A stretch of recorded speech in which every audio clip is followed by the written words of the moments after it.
You might already have a smartwatch, a step counter, or a phone that tracks your movement whether you asked it to or not.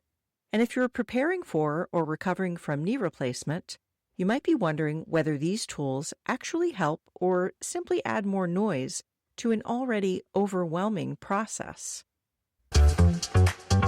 Are you ready to get back to what you love after knee replacement? The Total Knee Success Podcast is your trusted guide with practical tips, evidence-based strategies, and no fluff.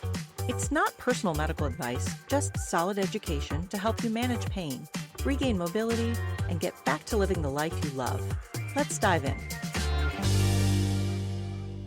Welcome back to the Total Knee Success Podcast.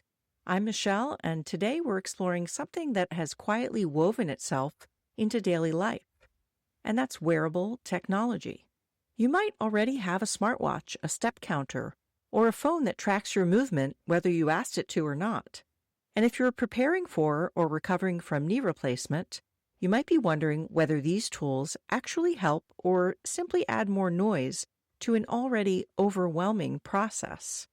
At the end of this episode, you'll know exactly how wearables fit into real-life recovery, what the research says about their role, and how to decide whether these tools could support your own knee replacement journey. To make all of this more relatable, I want to tell you about someone we'll call Margaret, Meg for short. She isn't a real patient, but she represents the experiences so many of you share with me. Before her knee replacement, Meg loved walking her dog each morning. She wasn't chasing big fitness goals. She simply liked seeing her steps add up. When her knee deteriorated, those walks grew harder. After surgery, she longed to return to that routine, but suddenly she didn't trust her instincts. How much walking was safe? How much was too much? Was she helping her knee or aggravating it? Her son bought her a step counter for her birthday, and she almost brushed it off. But that tiny device ended up doing something meaningful. It reflected her day back to her. When she walked more, it showed her. When she walked less, it showed her that too. It didn't judge or pressure. It simply provided clarity at a time she needed it most. That quiet sense of clarity is one of the biggest gifts wearables offer. They can't heal your knee and they can't replace the importance of physical therapy, but they can help reduce uncertainty, especially during those long, blurry weeks when progress feels hard to sense. Before we go deeper, it's important to mention that some surgeons intentionally limit steps during the early days after knee replacement. And this is a protective measure, not a punishment. In those first few days to few weeks, tissues are vulnerable, the knee is inflamed, and swelling control becomes essential for long-term bending and straightening. Limiting steps early on helps reduce unnecessary strain and prevents overworking a knee that's trying to heal. Once the early phase passes, walking becomes one of the most beneficial activities you can do. But it's understandable that some people feel hesitant or maybe a little confused about how much walking is appropriate as restrictions lift. Wearables can help bridge that gap. One of the most interesting studies on step counting after knee replacement looked at how people followed a step goal program and what influenced their consistency. In this research by Duong and colleagues, some participants exceeded their goals by more than 100%, while others struggled to remain consistent. Younger adults tended to be more adherent, as did people with lower body mass index and higher preoperative walking ability. But what stood out most was the role of routine. Those who checked their step counts regularly built more consistent habits, even when their knees felt stiff, swollen, or unpredictable. I see this clinically all the time. Walking is one of the most powerful tools we have after knee replacement. It reduces stiffness, helps restore normal gait, improves circulation, and builds confidence. But day-to-day improvements are subtle. Wearables make those subtle improvements visible. They help you notice patterns you might otherwise miss.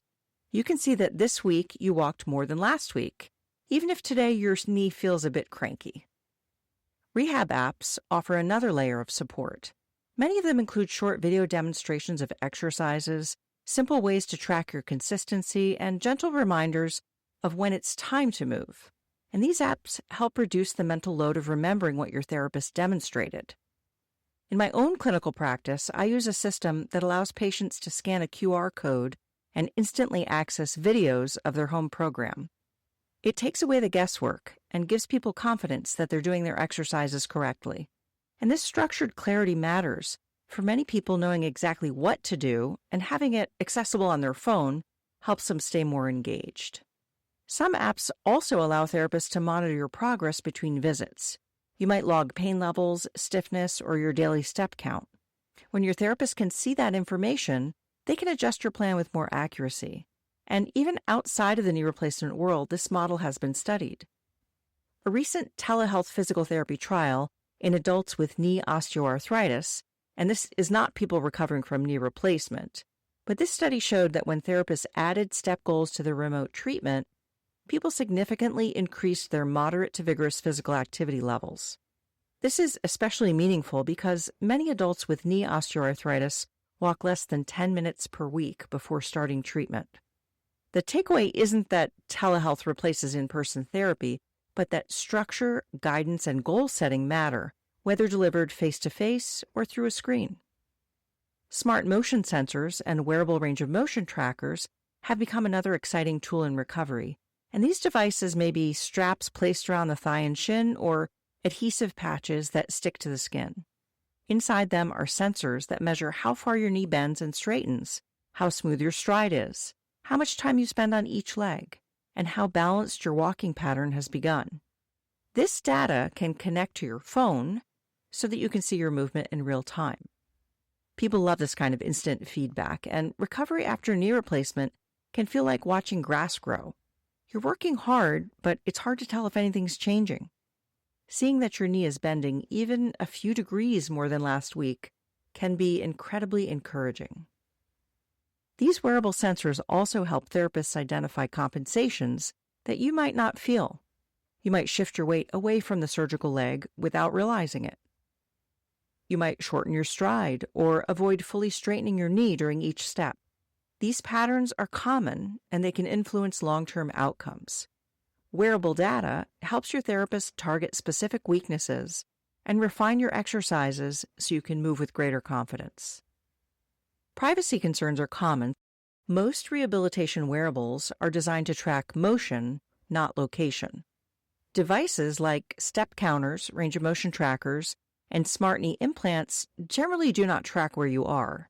Some smartwatches and phones use GPS for outdoor walk tracking or safety features, but those settings can be turned off. Smart implants themselves do not generally include GPS, and if privacy is important to you, simply ask questions and check your device and phone settings. You stay in control. While wearables offer clarity, structure, and encouragement, they cannot replace your therapist. They can't rebuild strength or restore flexibility by themselves, but they can make all of those things a little easier. They help you stay consistent. They help you see progress you might not feel yet. They help your therapist tailor your plan. They help you stay connected to your journey. Technology in rehab continues to evolve. Virtual reality exercise programs are emerging as helpful tools for people who enjoy a more interactive, game-like experience. And smart implants collect data automatically to help guide early recovery. But no matter how much technology grows, the heart of recovery remains the same: consistency, engagement, and patience. If you're wondering whether wearables are right for you, it can help to think about what kind of support feels most natural to you.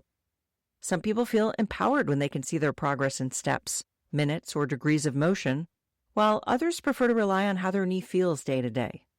Comfort with technology matters, and so does whether data feels motivating or overwhelming.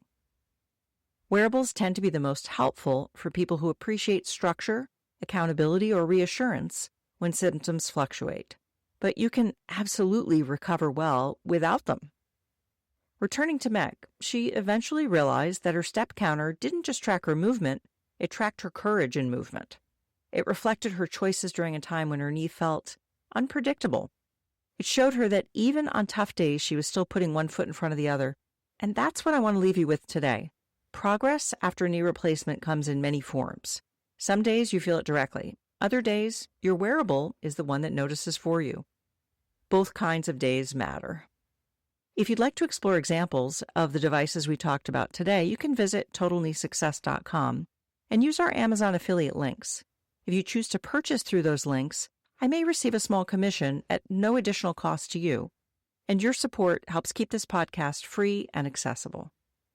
To read more about the research mentioned in this episode, you can view the reference list in the show notes and at totalkneesuccess.com. And if you're finding this podcast helpful, subscribing or leaving a review helps others discover it and feel more confident in their own progress. In our next episode, we'll explore an often overlooked part of recovery, the other knee, the one carrying some additional workload during healing. We'll talk about how to protect it, what early signs of strain look like, and simple habits that help keep both knees strong over the long term. Thank you for listening, and keep noticing every bit of progress you make, both the kind you feel and the kind your wearable quietly captures. This podcast is for educational purposes only. Discover more at totalkneesuccess.com, and be sure to subscribe and share, because every step forward takes you closer to living the life you love.